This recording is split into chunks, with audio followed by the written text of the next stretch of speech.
Chapter 2: Historical Foundation of Education.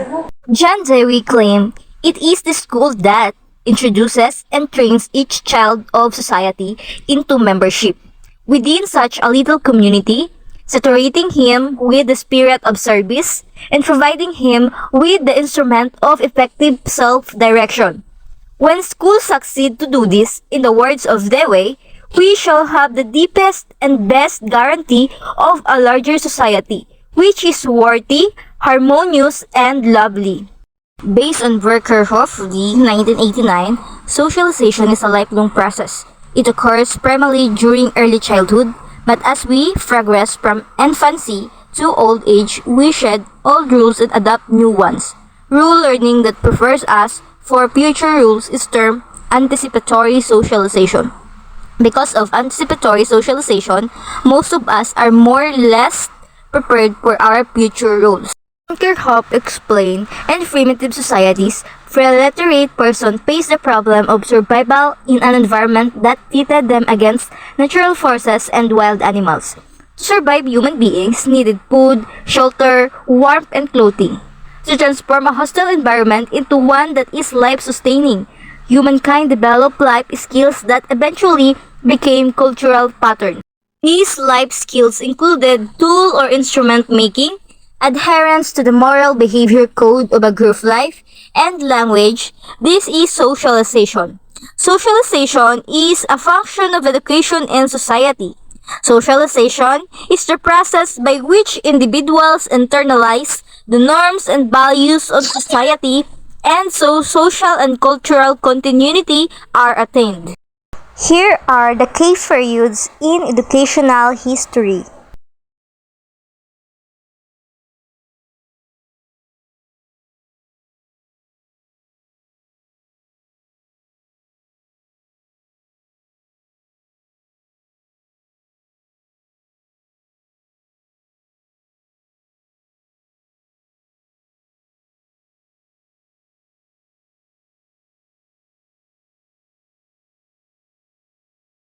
The history of the Philippine educational system. Education during the pre-colonial period. Education was informal and unstructured, decentralized. Fathers taught their sons how to look for food and other means of livelihood. Mothers taught their girls to do the household chores. This education basically prepared their children to become good husbands and wives. Children were provided more vocational training but lesser academics. Teachers were tribal tutors. Education during the Spanish era.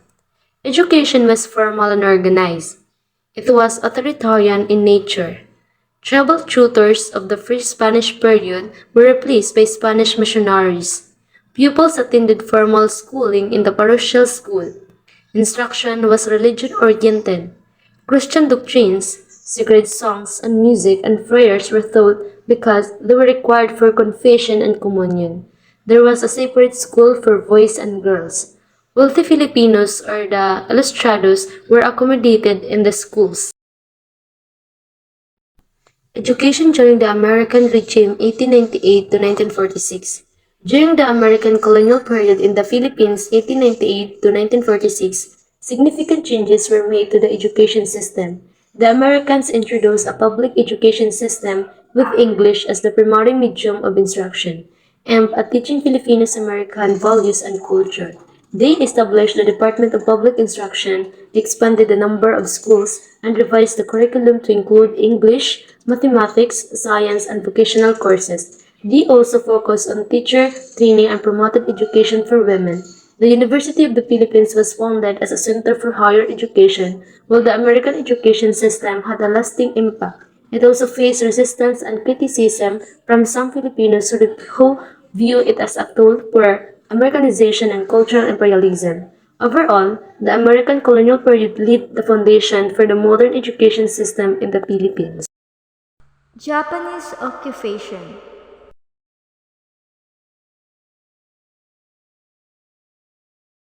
Post-colonial Philippines. The post-colonial era in the Philippines marked a significant shift in the country's education system. After colonialism, education was aimed at the full realization of democratic ideals and way of living. This period saw the introduction of compulsory daily flag ceremonies and the singing of nationalistic songs. Elementary education was nationalized and matriculation fees were abolished. Additionally, the Magna Carta for Teachers was passed into law by Republic Act 4670, providing more rights and protections for educators.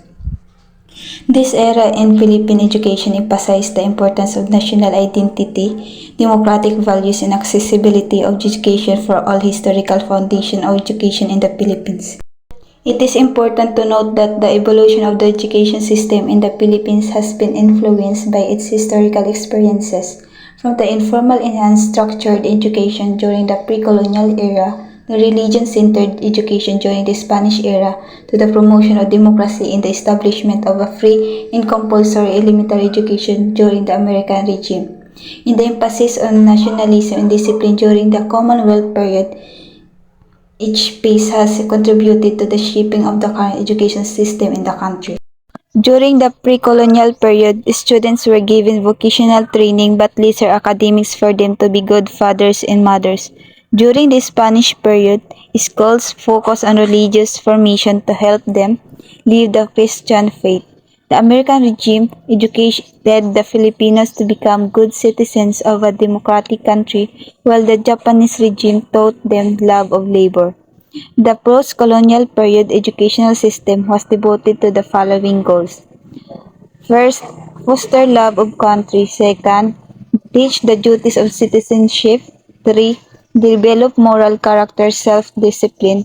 And fourth, scientific, technological, and vocational efficiency. The present vision and mission statement and core values in the fourth mission of the Commission on Higher Education add light to the present goals of the Philippine education. The present goals of Philippine education. The Department of Education has the following vision, mission, and core values.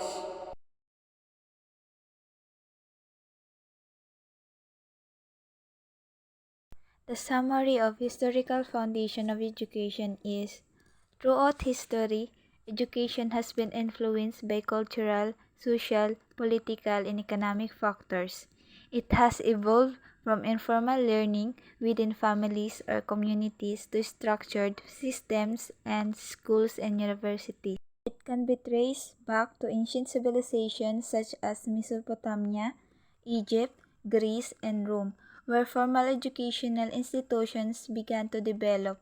In these early societies, education was often reserved for the elite classes and focused on teaching practical skills, religious beliefs, and societal values. During the Middle Ages, education was primarily conducted by religious institutions such as monasteries and cathedral schools, where students were taught Latin, theology, and philosophy. The Renaissance period saw a revival of interest in classical learning and the establishments of universities, which expanded access to education for a broader segment of society. The Age of Enlightenment in the 18th century brought about significant changes in educational philosophy, emphasizing the importance of reason, critical thinking, and scientific inquiry. This period also saw the emergence of public education systems in Europe and the United States, aimed at providing universal access to education. In the 19th and 20th centuries, the Industrial Revolution and the rise of modern nation-states led to the development of compulsory education laws, standardized curricula, and teacher training programs. The field of education also saw the influence of educational theorists such as John Dewey, Maria Montessori, and Levi Gutsky, who emphasized the importance of child-centered learnings, hands-on experiences, and social interaction in the educational process. It became more formalized in many countries with compulsory education laws introduced. The 20th century saw further advances in educational methods and technologies with a focus on inclusivity and equal opportunities. This present, education continues to evolve with advances in technology, globalization, and changing societal needs. Topics such as digital literacy, diversity, and lifelong learning have become increasingly important in modern educational systems. Overall, the historical foundation of education has evolved over time to reflect changing societal values, technological advancements, and educational theories, shaping the way we understand and practice education today.